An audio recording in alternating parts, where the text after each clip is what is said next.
right, welcome back to part 2 of our All Augustine Night. Oh, I just broke my one piece of long chalk. Okay, so in the second hour we're going to talk about Augustine and the Pelagian controversy. So we're going to be getting into a little bit more of Augustine's theology here. Now, remember, as I said earlier, that before Augustine, most everyone assumed that humans have free will, especially in the East, but also in the West. And so you see it in Justin Martyr, Theophilus, Clement of Alexandria, in all the apologists, and then in the theologians as well. Free will is assumed. But now here comes Augustine, and remember his background. We talked about his increasingly pessimistic anthropology, especially with regard to social pressure, human habit, etc. On top of all that, remember that his mentor is Ambrose of Milan. Ambrose of Milan is anti-Arian, so Augustine is anti-Arian. But what is Arianism but an optimistic anthropology, right? Arianism assumes that a person can be perfect, and that's what Jesus did, and that's how he earned God's adoption, etc. So Arianism has this optimistic anthropology. So to be anti-Arian is to reject that and to take a pessimistic anthropology. So that, coupled with Augustine's experience with pairs and women, led to this very pessimistic anthropology, this pessimism about human nature and about the perfectibility of the human, and about the freedom of the human will. And so, we come to a place where Augustine says, on the Spirit in the Letter, he says, in some strange way, the very object which we covet becomes all the more pleasant when it is forbidden. So, you know the sentiment. The problem for Augustine is this.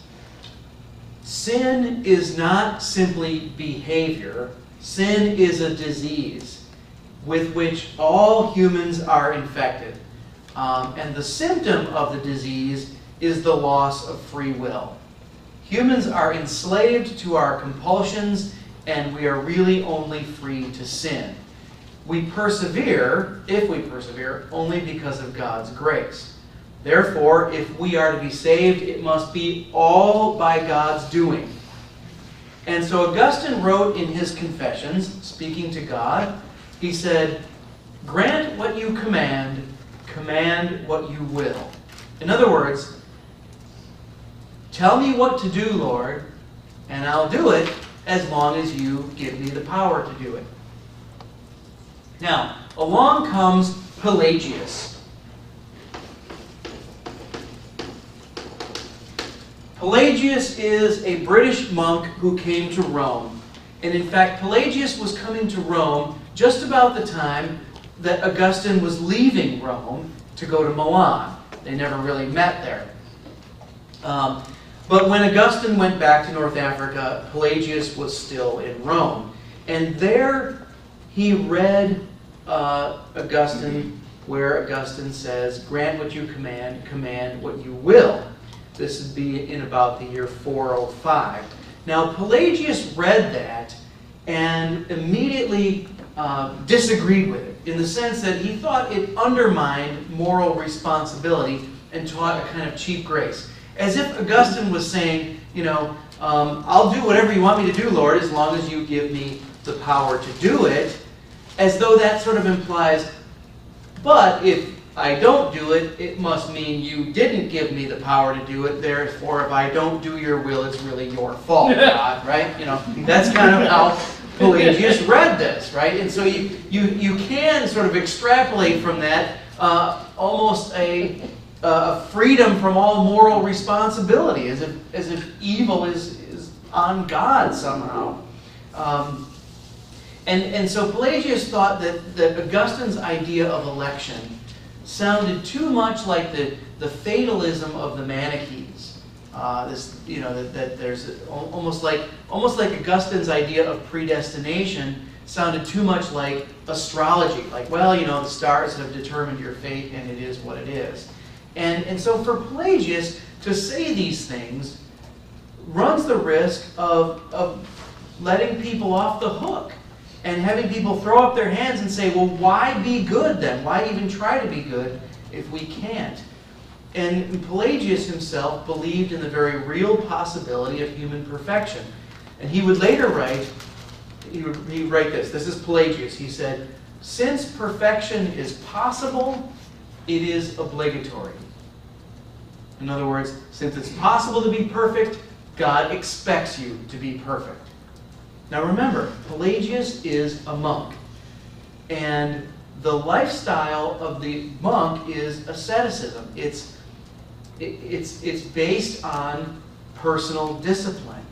But if it's all on God, and we don't have the ability to choose to do what is right, then why strive for personal discipline? Why even attempt to have an ascetic lifestyle? And it seems to question the monastic vocation, as if it can't be done. Now, to be fair, Augustine was a monk too, but Augustine had a very different outlook on humanity and took a different tack. So Pelagius really took this and ran with it to the point of completely rejecting the concept of original sin. And Pelagius said that all humans are born sinless. You're born with a clean slate, and sin is completely voluntary. And so that if you sin, it's because you chose to. And your actions, based on your own free will choices, will determine your eternal destiny. So if you're to be saved, it'll be because you chose not to sin, at least more often than you chose to sin. And so when Pelagius rejects original sin, this is taken by his opponents as saying there's no need for infant baptism. Because think about it, if there's no original sin, then what does infant baptism wash away? In fact, Pelagius was accused of saying that we don't need infant baptism and we don't need God's grace because we can choose to do the right thing on our own, of our own free will. So Pelagius rejected the concept of original sin, and this obviously is going to get him into trouble. Augustine actually, do you have a question? Yes, Pelagius, did he in some way was influenced by Arianism? In his, That's an excellent question, and I knew we would get around to that at some point. Was Pelagius influenced by Arianism? It's hard to say. I mean, I can't point to a direct influence, but I can say this: there are affinities. I purposely didn't try to make a 3-column chart and put Pelagianism as somehow the next phase of evolution of Arianism. I didn't want to go that route because it's not that clear. But there are affinities in terms of the optimistic anthropology and the belief in perfectibility.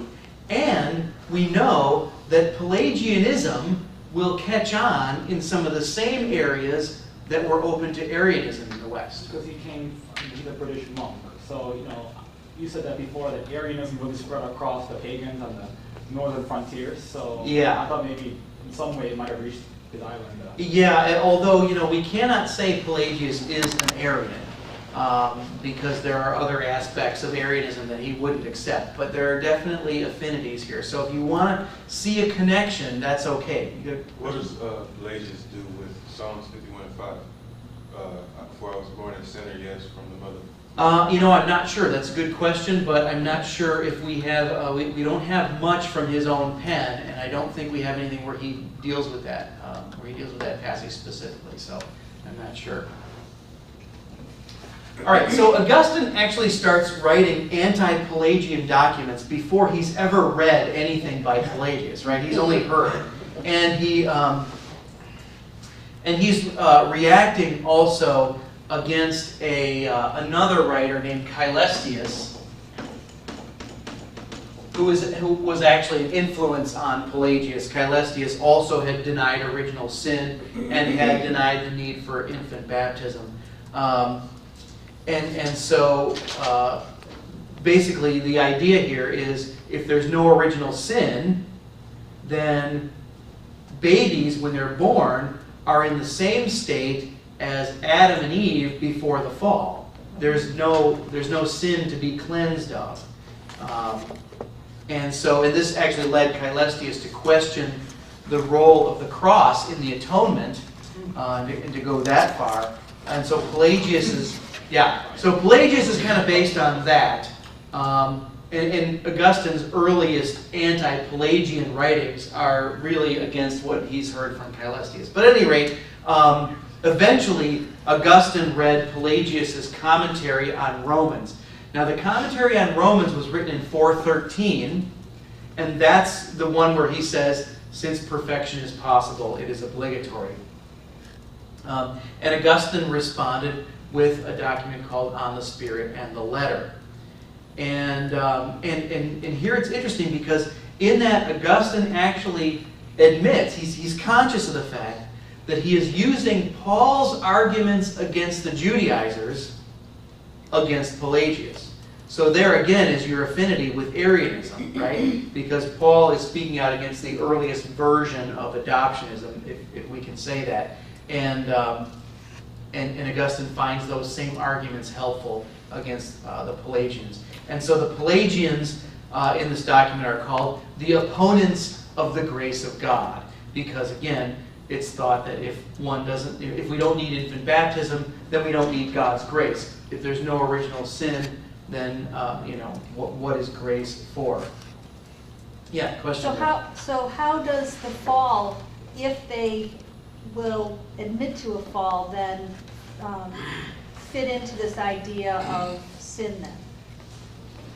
How does the fall fit into this idea of sin? Well, I mean, is the fall this self-awareness that will lead to sin because of human nature, or? Yeah, well, for Pelagius and Pelagians, the fall is an example of the misuse of human free will. And the fall brings evil into the world.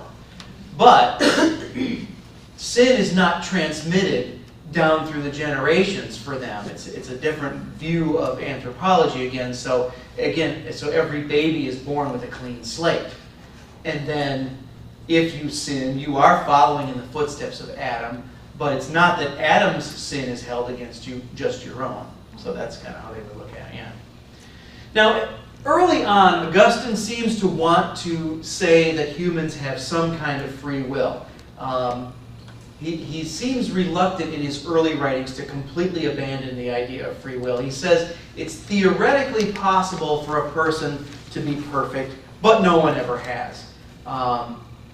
If it were ever to happen, it would be possible only because it would happen by the power of God. So even here he's saying that it would be an act of God.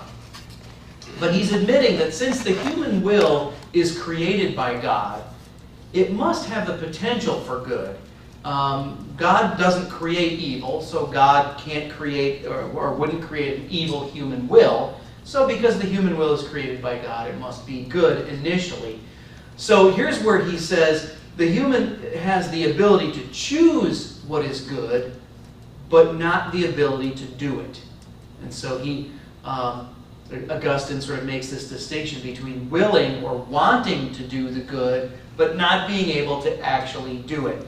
So to will something is in our power, in the sense of to want it or to wish it, but to actually do it is not in our power. That requires God's power. He says, no one can be continent, meaning like have self-control, except God give him the gift. So if you have self-control, if you exercise discipline, it's only because God gave you the ability to do it. So here's the difference between what Pelagius is saying and what Augustine is saying. Pelagius is saying humans have free will from birth, from the start. Augustine is saying humans are born with a will that is broken. It's fallen. And it is God's grace that grants freedom. So for Augustine, the human will is born broken. Grace must fix it. if we're ever to do the right thing, if we're ever to do the good. So grace, for Augustine, is a power. It's a force. It's the power to do the right thing that God grants to a person. It's empowerment. In fact, the Holy Spirit is associated with the power of God's grace. The Holy Spirit is given to the believer to move him or her to love God, to reorient him or her toward God, and to empower him or her to act on that love. But without that power, it cannot be done. So any righteousness is ultimately a work of God. So for Augustine, grace sanctifies. Grace justifies, making good works possible. In fact, justification and sanctification are synonymous for Augustine, or at least they're concurrent. Because remember that this is a journey. It's a process. So even conversion is not an arrival, but it's the beginning of the journey. So that sanctification and justification are this journey or this process. And it is a process that will not be complete in this life because we will not become perfect in this life. So without grace, the human will is only free to sin.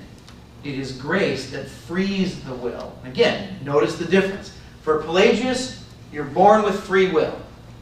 For Augustine, you're born with a will in bondage, and grace must free your will if we're ever going to do anything good.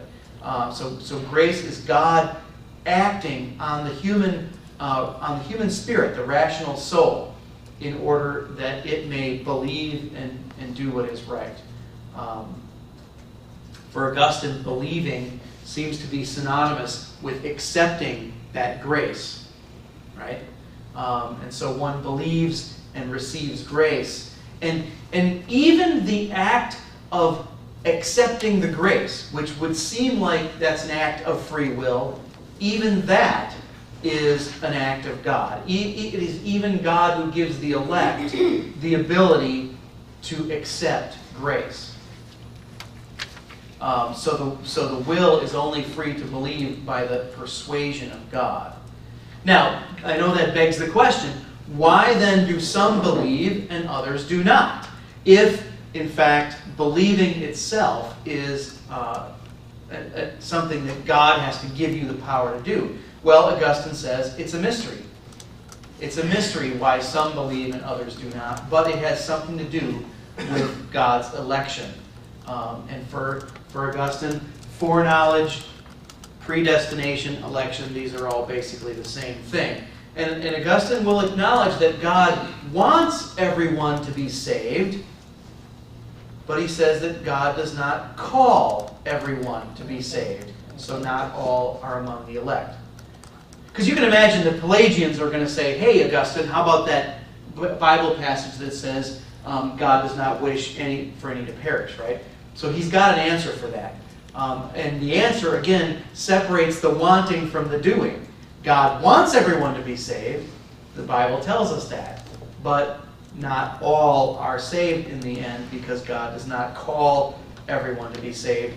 Not all are among the elect. So it's really the elect who are the ones who are given the grace to believe and then act on that belief. So Pelagius and Augustine go back and forth writing documents, arguing against each other, until Pelagius is summoned to a synod in the eastern city of, I always have to look at the spelling of this twice, Diospolis. Synod of Diospolis, which is actually the town of Lida. Did I spell that right? I believe so. The year is 415. And now imagine, here's a Westerner, right? Pelagius, summoned to an Eastern council. He's in the East. But there's a language barrier because his accusers are speaking Greek. And he's accused of teaching that a person could be saved without God's grace. But his accusers didn't actually show up, and so he was able to deny the charge, and perhaps with the aid of the language barrier, he was acquitted. But Augustine realized that the whole story had not been told at the synod, because Pelagius had not been clear about what he meant by grace. In other words, Pelagius is defining grace differently than Augustine would. For Pelagius, grace is the things God gives you so you can make the right choices. In other words, the law, the Ten Commandments, the example and teaching of Christ. There, that's everything you need to make the right choices. God has given you grace. Now make the right choice. You have all the information you need. And so see, grace is reduced to information. It's passive. But for Augustine, grace is active. It's not just information, it's a power. It's God's empowering love that's given to us by the Holy Spirit. It's a medicine that heals our human nature. We're born with a sick, fallen human will and human nature. And grace is the medicine that heals us or that fixes it. And so grace is active. It's a power. For Pelagius, grace is only external to us. You know, here I am trying to make the right choices, but I have information. I got the Ten Commandments and the teachings of Jesus.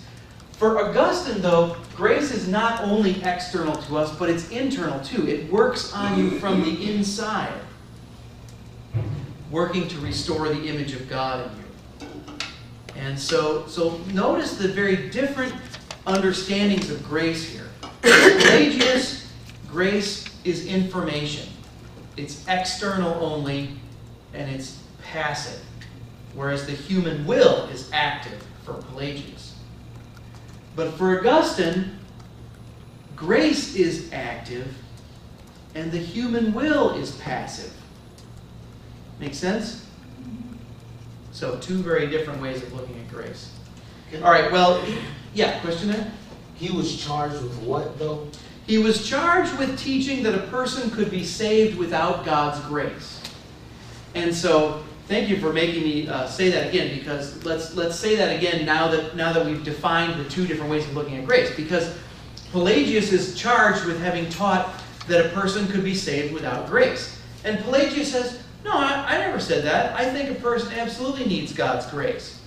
But he's defining grace in this very passive, sort of external only information sense. Right? He's not defining grace the way Augustine would. And Augustine wants to say, wait a minute, we need more than just information. We need grace as that empowering love from God, the medicine for the soul. So anyway, so Pelagius is off the hook at Synod of Diospolis in 415, but in 416 local synods were held in North Africa which condemned him, and of course it was easy to get the North Africans to go against Pelagius, because not only does Pelagius have affinities with Arianism, but it has affinities with Donatism as well. And so it looks kind of like Donatism. Augustine wrote a document called On the Proceedings of Pelagius in 417, and sort of spelled out the reasons why Pelagius should be condemned as a heretic. And of course he was condemned in North Africa, but the North African synods were local synods, and they really only tied the Synod of Diospolis, which acquitted him. They didn't override it or trump it. And so we have more documents back and forth. Pelagius wrote on the freedom of the will, and Augustine wrote on the grace of Christ. And in these cases where we have these back and forth sort of war of words with each one writing documents, usually the Pelagian document is no longer extant, but fragments of it are preserved in Augustine's response to it. So, Augustine will say, well, Pelagius says this, and I'm going to say this. And so we kind of know what Pelagius said by reading Augustine's response. But, as always, you have to sort of take that with a grain of salt. So at this point, an appeal was made to the Bishop of Rome. And so now, again, they're looking to the Bishop of Rome to solve the problem. At this time, the Bishop of Rome was Innocent the First. Innocent the First excommunicated all Pelagians, unless they should recant their Pelagianism. But then Innocent died, and the next pope was kind of undecided, didn't know what to do about it. So the emperor steps in. This is the same emperor we saw earlier who issued an edict against the Donatists. This is the Western Emperor Honorius, and this is in 418 now. The emperor steps in and banished all Pelagians from Rome. Pelagius himself was declared a heretic at a council in Carthage in 418 and died in 420.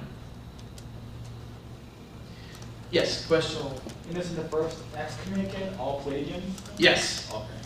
Yes, and that was in 417.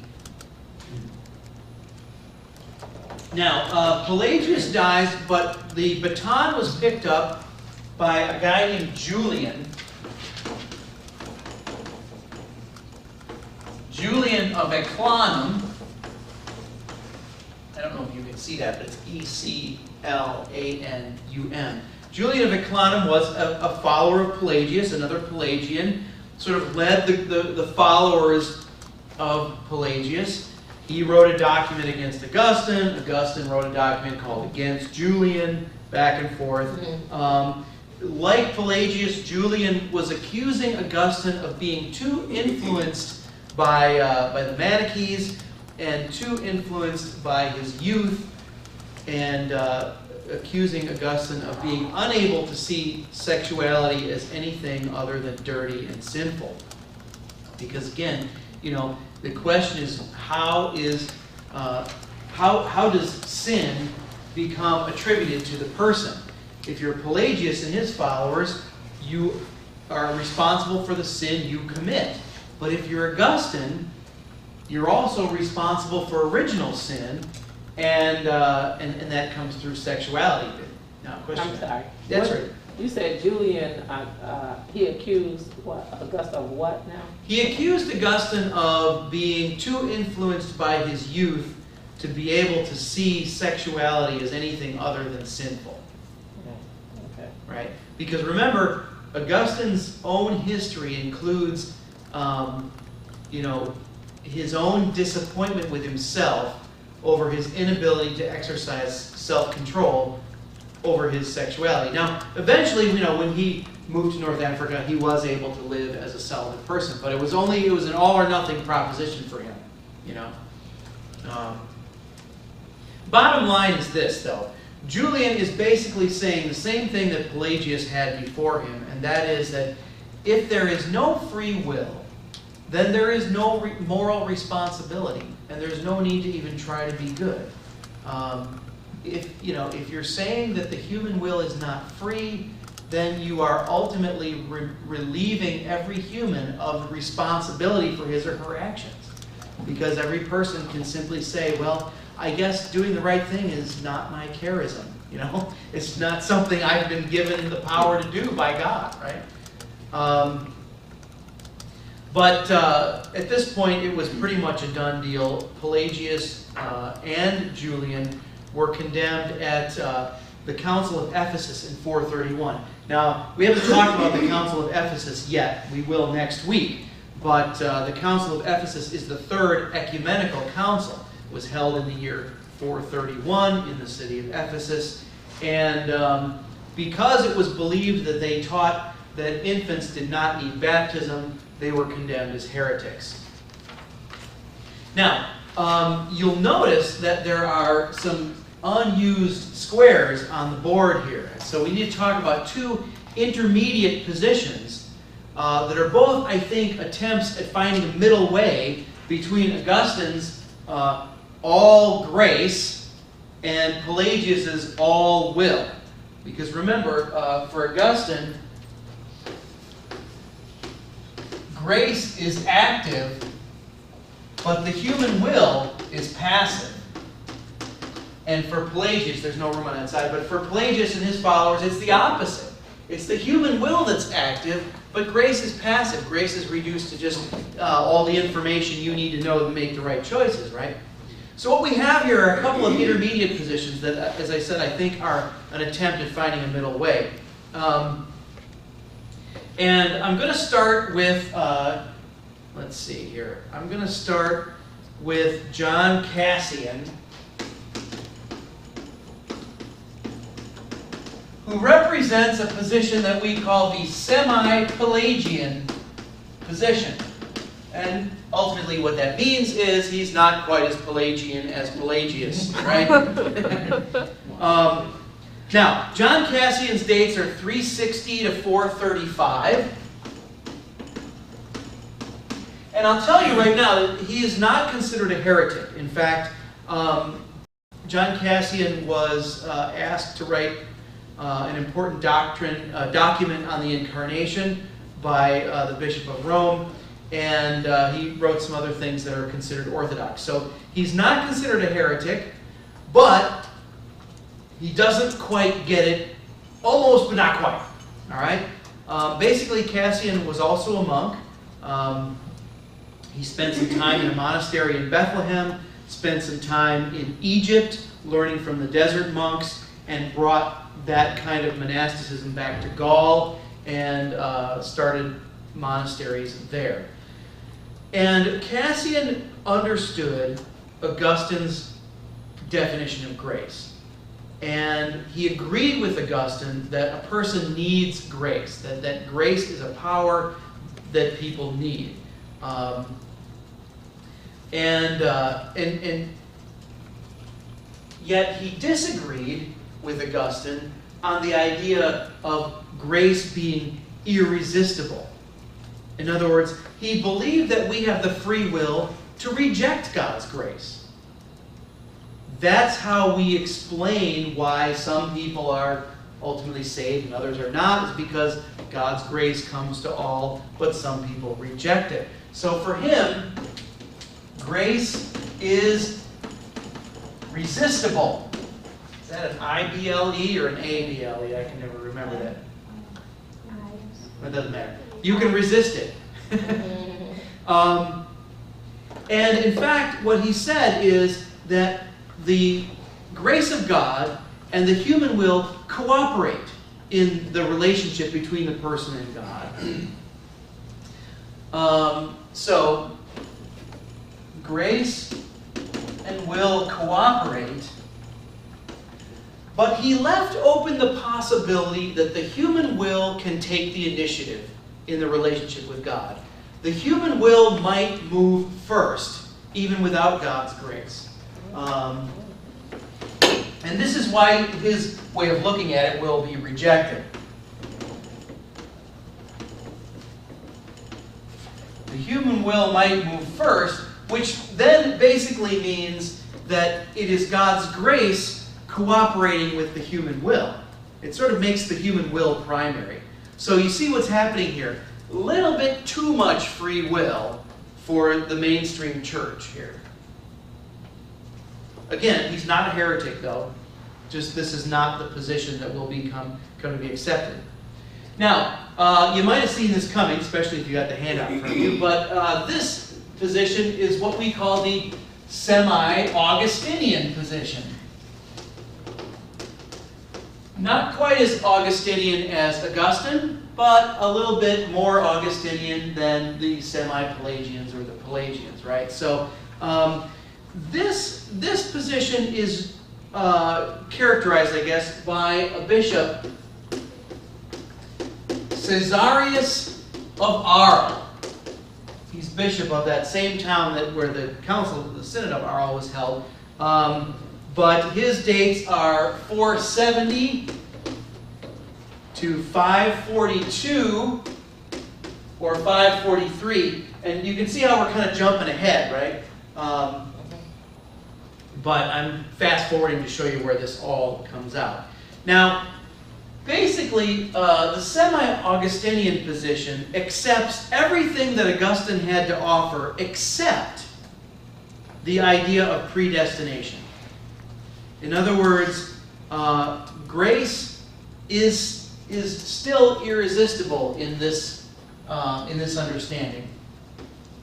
I mean, grace is resistible.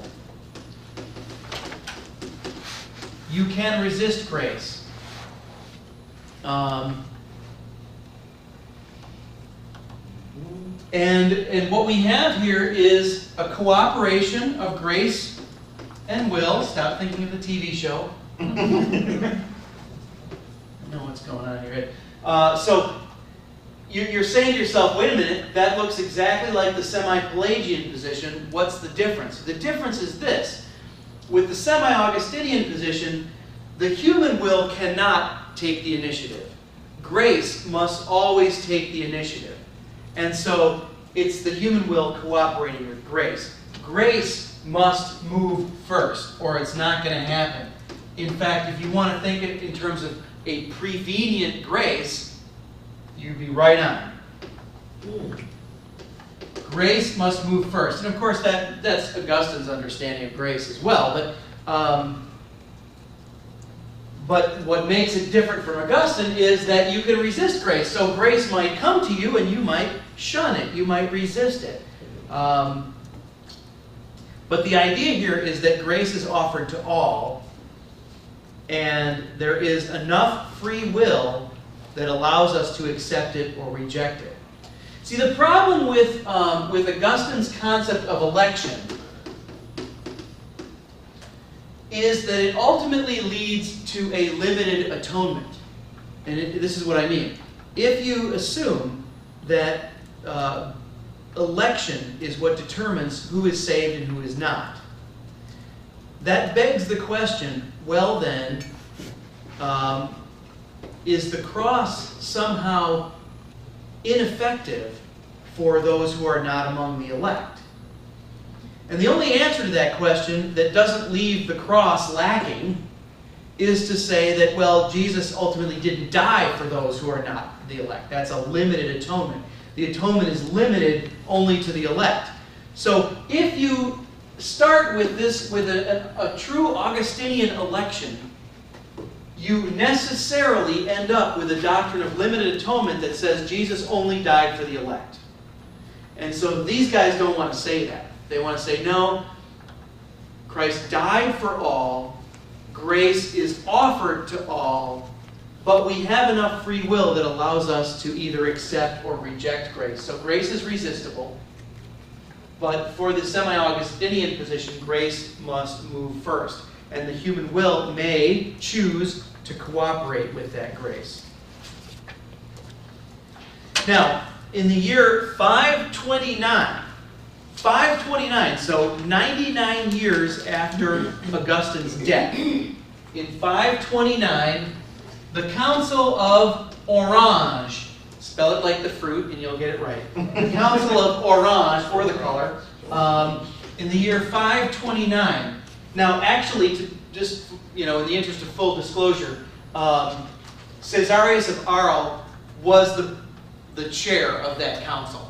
He presided over that council, so it's not too surprising how this turns out. But the Council of Orange in 529 accepted the semi-Augustinian position as the Orthodox Catholic position.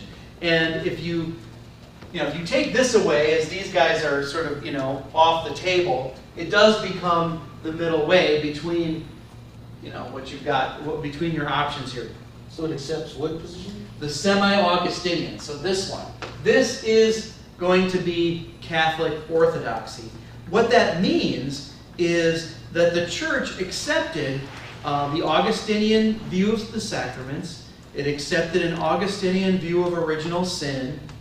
It accepted the idea of grace as a power and the idea of prevenient grace. But the council rejected Augustine's doctrine of election or predestination, which naturally leads to a limited atonement.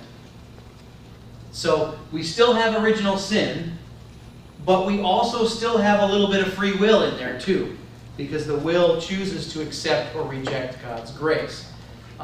So whereas, this extreme is really all will. I mean, the will is active and grace is passive. And this extreme is really all grace. grace is active and the will is passive. Both of these middle options have an idea of active will and active grace. Both grace and will are active. It's just a question of whether or not the human will can sort of take the initiative in the relationship between the human and God. And the conclusion is no, it cannot. Grace must take the initiative. And so, so ultimately, the semi-Augustinian position that will be confirmed as the Catholic position for the West is everything that Augustine said except the predestination thing, except the limited atonement. That stuff won't be picked up again until the Reformation with John Calvin. And so what Calvin did with that is really picking up the parts of Augustine that the Catholic Church had rejected. So, any questions so far on the Pelagian controversy? All right. Let me just say a few things by way of wrap-up. Augustine himself had great influence in the West, and almost none in the East. In the East, you had the Cappadocians, who had a lot of influence. In the West, you had Augustine, and Augustine had, in the West, the same kind of influence that the Cappadocians had in the East, but neither one really had the same influence in the opposite side. And in the East, the Eastern Church will continue to emphasize that classical optimism about the human nature, that humanity is perfectible, and that the human will is free. And the East will always have this idea that there is a sanctification towards godliness, that that perfectibility is somehow still possible. And we see this in the idea of theosis, the becoming godlike. The West isn't going to have that. The West is going to have, from Augustine on through into the Middle Ages, the West is going to have a more pessimistic outlook on human nature, emphasizing original sin and the human will as fallen and as needing as needing grace as medicine. And so we're going to see a very different way of looking at sin, original sin, free will between the East and the West. And this is going to be one of the things that's going to feed into the split between the East and West that's coming down the road. But for the Western world, Augustine effectively ends what we call the classical period with its optimism about human nature and with its belief in free will. So in some ways, I guess we can blame Augustine for that and his experience with pears and things. So let's see if there are any questions. Yeah, go ahead. So and basically his idea ended the classical idea, or The classical period of history in the West. Okay. Yes, the classical world is characterized by more of an optimism about human nature. But then during the Renaissance, that classical kind of resurfaced again. Yes, with humanism, right? Humanism, Yes, okay. exactly. That comes back. It comes back somewhat also in the medieval period during the time of scholasticism, and when the scholastics bring philosophy back. We'll get to that, but yeah. Yes? Where did Pelagius come from? He's from Britain originally, and then he moved down to Rome, stayed in Rome until about 409, just before the sack of Rome, and then he got out, and then he went to the East. But he's from Britain. He was a priest, or? He was a monk. Oh, that's Monk, right. yeah. Thank you. Yep. Do you have dates for him? I don't have a birth year, but he died in 420. Isn't that what I'm double checking? But yeah, he died in 420.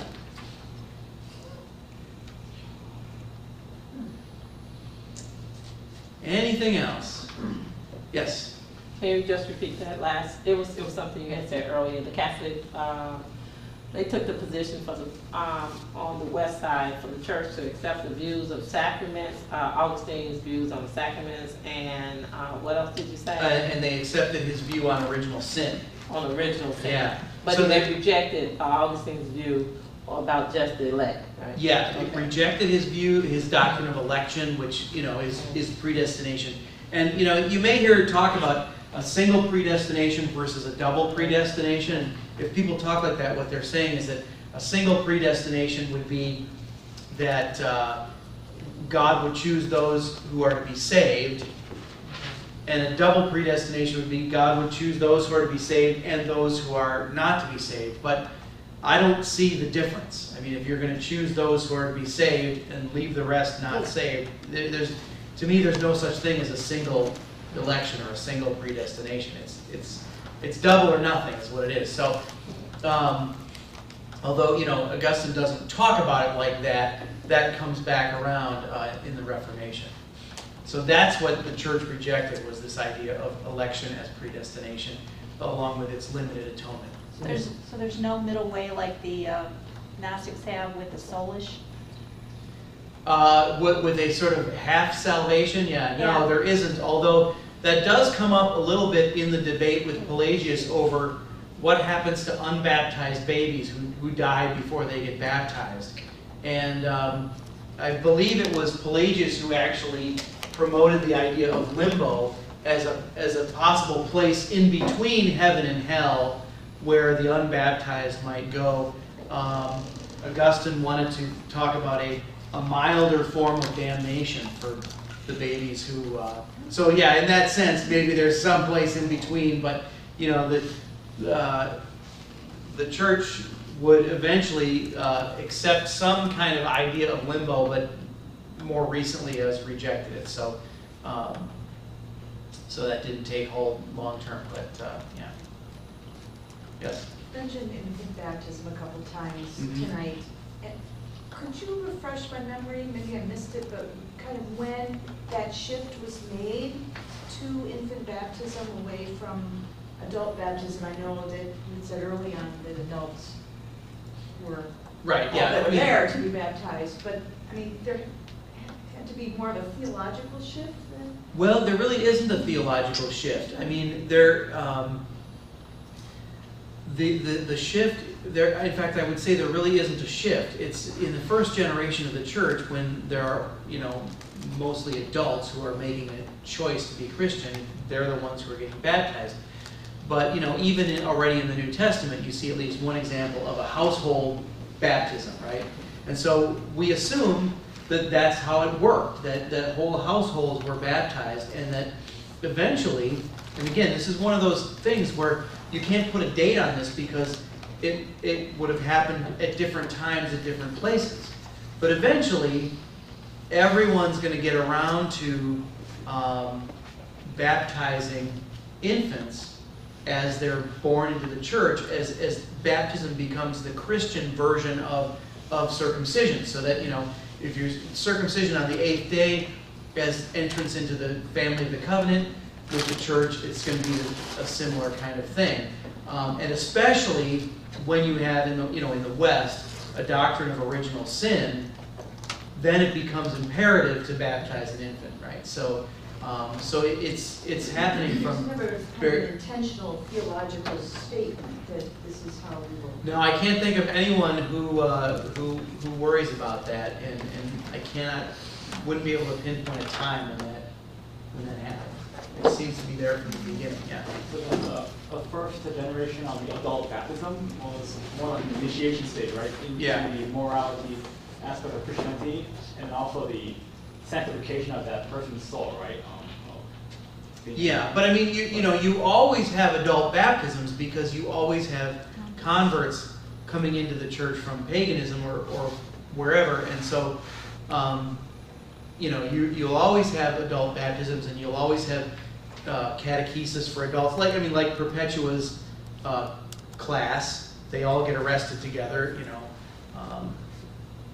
So is that what you're asking? I'm trying to see the transition from the adult initiation to the infant infant baptism. Yeah, see, that's, I'm trying to get away from seeing that as a transition at all. You have to assume that infant baptism goes back as far as we can figure, yeah. You had a question? Kind of, let's see. So if, going on to infant baptism, so after original sin, it was imperative to baptize babies, that'll be in the West. So, Yeah, right, because the doctrine of original sin doesn't take hold as much in the East. so what do, I mean, is there, they still baptize babies? But they still baptize infants, yeah, and that goes back again as far as we can tell. I can't pinpoint a time when they didn't. Can't that go back to this, without baptism, you don't have access to the Holy Spirit and to grace. So it would have been Right. very early on when it was apparent that Jesus may not come back for these first generation converts. Yeah. Yeah, certainly the conferral of the Holy Spirit would technically probably be part of the confirmation, but once you have Christianity legalized, then there isn't even a reason for people with government jobs to postpone their baptism, so then, even more so. The early Christian worship book that we've been reading talks a lot about that, the shift from the norm of adult baptism, putting it off for late until infant baptism. Yeah. It goes through all that, so if you haven't read that, it explains a lot. Yeah, but again, that's more probably in the context of the legalization of Christianity, and the legalization of Christianity also affects ordination, because once Christianity becomes legalized and then the official religion of the empire, ordination takes on more of a liturgical, sacramental, ceremonial aspect as well. So there's a lot of things that sort of change a bit at that point. All right, any other questions? Okay,